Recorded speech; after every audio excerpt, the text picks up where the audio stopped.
ஆற்று திருவிழா இங்கே தான் நடந்துகிட்ருக்கு. வந்துவிட்டோம். நம்ம ஆற்று திருவிழா நடக்கிற இடத்துக்கு வந்துவிட்டோம். வந்துட்டு அப்படியே எதாவது வாங்கி சாப்பிடலாமேன்னு சொல்லிட்டு அன்னாச்சி பழமும் தர்பூசணியும் கட் பண்ணி விற்றாங்க. அதை வாங்கி சாப்பிட்டு அப்படியே பொடி நடையா அப்படி போகலான்னு சொல்லிட்டு அந்த பக்கம் நடந்து போயிட்டுருக்கோம். ஆற்று திருநாளைனாலே எல்லா ஊர்லேருந்தும் சாமியை வந்து டிராக்டரில் கட்டி தான் கொண்டு வருவாங்க. அங்கே போயிட்டு அப்படியே சாமியை கும்பிட்டுட்டு உடனே புளியோதரை கொடுத்தாங்க அன்னதானமாக. அதையும் வாங்கி நம்மளோட ஃப்ரெண்ட்ஸும் வாங்கி சாப்பிட்டு முடிச்சுட்டு நேராக அங்கேருந்து போனோம்.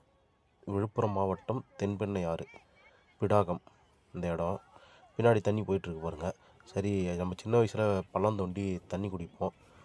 ஊற்று சுரக்கும் தண்ணி போச்சுன்னா பக்கத்தில்.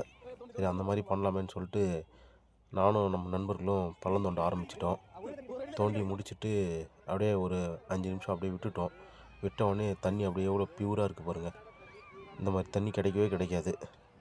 அப்படியே நேச்சுரலாக எடுத்து அந்த தண்ணியை குடித்தோம். தேனாமிர்தம் மாதிரி இருந்தது இந்த தண்ணி. உண்மையிலே நம்ம பாட்டிலில் 1 லிட்டர் 2 லிட்டர் வாங்கி குடிக்கிற தாகம் அடங்கிறத விட இந்த மாதிரி அள்ளி அள்ளி குடிச்சிக்கிட்டே இருக்கலாம். தாகமும் சீக்கிரமாக அடங்காது. தண்ணி நிறைய குடிக்கலாம்.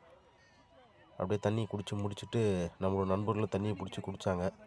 எல்லாமே தண்ணி அப்படியே நல்லா இருந்தது. தண்ணி குடித்து முடிச்சுட்டு உடனே ஆற்றுல போயிட்டு பசங்க எல்லாருமே பாருங்கள், ஃபேமிலியோடு வந்தவங்க ஃபுல்லாக ஆட்டம் போட்டுருக்கு. குட்டீஸு எல்லாருமே ஆட்டம் போட்டுட்ருக்காங்க.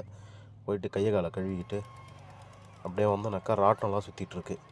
ராட்டினம் சுற்றுறவங்க ராட்டினம்லாம் சுற்றுறாங்க. இங்கே பாருங்கள், ராட்டினம்லாம் சுற்றிட்டுருக்காங்க பாருங்கள். அப்படியே இதெல்லாம் பார்த்து முடிச்சுட்டு ஆளுக்கு ஒரு கரும்பு ஜூஸ் குடிக்கலான்னு சொல்லிட்டு வந்தோம். நண்பர்கள் அனைவரும் ஆளுக்கு ஒரு கரும்பு ஜூஸ் குடிச்சிட்ருக்கோம். கரும்பு ஜூஸ் குடிச்சிட்டு என்னடா பண்ணலாம் அப்படின்னு சொல்லிட்டு யோசிச்சுட்டு இருந்தோம். உடனே உருளைக்கிழங்கு சிப்ஸை பார்த்தோடனே போயிட்டு நண்பர்கள் எல்லாருமே உருளைக்கிழங்கு சிப்ஸை வாங்கிட்டோம்.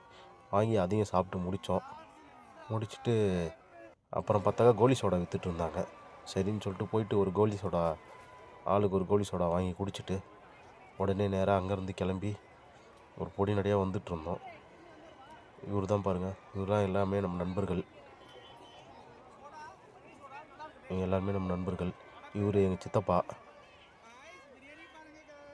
வந்துட்டு பிரியாணி விற்றாங்க.